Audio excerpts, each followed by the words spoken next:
तो मैं सविता मकान आपका फिर से एक बार स्वागत करता हूँ। ललितपुर में ऐसा नहीं है कि ललितपुर हमारा इतना बड़ा शहर हो।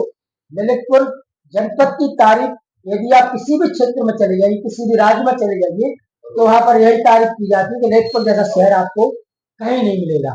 लेकिन दुर्भाग्य की बात यह है कि ललितपुर में अभी वर्तमान समय में, जबकि भाजपा की सरकार है और भाजपा के कार्यकाल में हर गरीब, किसी भी प्रकार की ना जात देखी जाती है ना पात देखी जाती है, लेकिन हर किसी को जो सरकार की चलाई गई योजना है उनका भरपूर लाभ मिलता है। लेकिन ललितपुर जनपद में कुछ ऐसे लालची और दोष भावना के व्यक्ति हैं कि नगर पालिका को आज के समय में कुछ लोगों ने नाम दे दिया कि नगर पालिका, जबकि नगर पालिका होती तो ललितपुर जनपद में इतनी बीमारियां फैलती जिसका अनुमान शासन प्रशासन भी नहीं लगा सकता था। जबकि लगातार साफ सफाई होती है, लगातार सड़कें बन रही है, नालियों की सफाई हो रही है, और भी जो नगर पालिका के अधीन जो भी कार्य आते हैं समय समय पर पूरे किए जाते हैं। लेकिन यदि कोई बात होती है, नगर पालिका के पार्षदों की बात कर रहा हूं अब मैं, यदि पार्षदों को किसी भी प्रकार की नाराजगी होती है तो उसके लिए हमेशा बोर्ड मीटिंग रखी जाती है, जिसमें बोर्ड में हर पार्षद को अपनी बात रखने का अधिकार होता है और वहां पर जनप्रतिनिधि के साथ नगर पालिका प्रशासन भी होता है।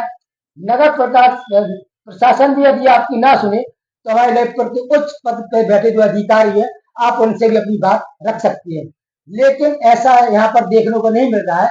यहाँ पर कुछ दोष भावना के चलते किसी एक व्यक्ति विशेष को, बल्कि नगर पालिका जो अध्यक्ष है, जो महिला है सरला जैन, उनको टारगेट किया जा रहा है। और कल की जो घटना घटित हुई है, जो कि 20 घंटा करके एक महिला का केवल आपसी मनमुटाव के चलते, केवल कुछ मन में इच्छा होगी उसकी नहीं हो पाई होगी पूर्ति, उसको लेकर एक महिला का पुतला दहन किया गया, जिसकी जनपद में भरपूर आलोचना की जा रही है। और उसी संबंध में हम नगर पालिका जो चेयरमैन है उनके जनप्रतिनिधि, पति जनप्रतिनिधि से हम इसी संबंध में बात करने आए हैं आज, और देखते हैं कि उनका क्या कहना है। जी, एक बात का जवाब दीजिए महोदय कि ललितपुर में नगर पालिका पद पर आप जनप्रतिनिधि हैं, आखिर 26 बार होने पर भी कुछ चुनिंदा ही पार्षद आपका विरोध क्यों कर रहे हैं? हकीकत में बात यह है, पहले तो बताऊं जो आपने हमें समय दिया, और अब मैं ये कहना चाहता हूं कि नगर पालिका में पूरे 26 वार्ड हैं और 26 वार्डों में बराबर से हर वार्ड में काम कराए जाते हैं। जो भी बजट आता है उसका अपन सबसे पहले यही देखते हैं। हमारे अध्यक्ष जो श्रीमती सरला जैन हैं, उनका भी हमेशा यही व्यू रहता है कि सभी वार्डों में समानता से कार्य कराए जाएं, और समानता से कार्य कराए जाते हैं। जो जहां आवश्यक होता है वो कार्य कराए जाते हैं। जहां तक सड़कों का सवाल है, तो वर्तमान में जो पाइपलाइन डल रही है, जो जल निगम द्वारा पाइपलाइन डाली जा रही है, अब हम लोग वहां पर सड़क डालते हैं और जल निगम वाले आके उसको उखाड़ देते हैं। तो इसके लिए माननीय जिलाधिकारी महोदय से भी हमारी वार्ता हुई, तो उन्होंने भी ये कहा कि अपन को सड़क पहले अपन उसका रूट मैप ले लें कि यहाँ कहाँ कहाँ उन्हें सड़क डालना है, कहाँ कहाँ पाइपलाइन डालना है, तो उसके बाद अपन उसका। इसमें आपकी गलती कहाँ से हुई? आपकी कोई गलती है इसमें? नहीं, मेरी कोई गलती तो है ही नहीं। शासन के कार्य है ये, तो शासन के शासन को सोचना चाहिए पहले कि पहले सड़क डाली जाए कि पाइपलाइन डाली जाए। केंद्र सरकार की स्कीम है, तो माननीय जिलाधिकारी महोदय का यही था कि पहले ये पाइपलाइन डल जाए, फिर उसके बाद अपन रोड डालें, तो उसमें अपन को बचत रहेगी।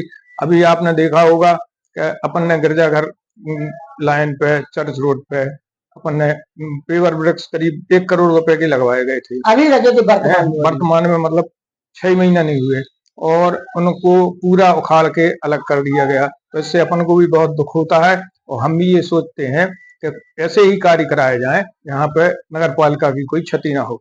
जहां तक वर्तमान में जो 2 पार्षदों का विषय है, तो उनसे कोई भी ना तो द्वेष भावना थी ना कोई थी। उनके भी वार्ड में एक में 28 लाख रुपए के काम कराए गए हैं, एक वार्ड में 1 करोड़ 9 लाख रुपए के काम कराए गए हैं। जैसा जैसा फंड आता है उसके हिसाब से अपन ये सोचते हैं कि सभी वार्ड मेंबर्स की बात है, कहीं भी किसी का भी हमारे पास फोन आता है तो मैं तत्काल उसका निराकरण करने की कोशिश करती हूँ। उनकी जो समस्या है उनका तत्काल निराकरण हो, ऐसी मेरी अपेक्षा रहती है। आप वार्डों में जाके भी ये देख सकते हैं, समझ सकते हैं कि उनका तुरंत निर्णय लिया जाता है या नहीं। अब फिर क्या कारण है सर कि इस प्रकार से कुछ चुनिंदा पार्षद ही विरोध कर रहे हैं आपका, वो भी व्यक्ति विशेष विरोध किया जा रहा है, ना कि नगर पालिका को लेकर विरोध किया जा रहा एक्चुअली है? वो कहते हैं हमारा फोन नहीं उठाते हैं, इनके फोन हमेशा 9 बजे के बाद आते हैं, और 9 बजे के बाद फोन लगाने का मतलब आप समझते हैं। इन्होंने उस दिन भी हमारे पास 9 साढ़े 9 बजे के बाद फोन लगाया। इसके पहले 3 दिन पहले, 4 दिन फोन पे पहले कभी अभद्रता वाली भाषा का प्रयोग पूरी किया? अभद्रता की बात उनने एक बार कही थी। उसके बाद मैंने रात में फोन उठाना बंद कर दिया था।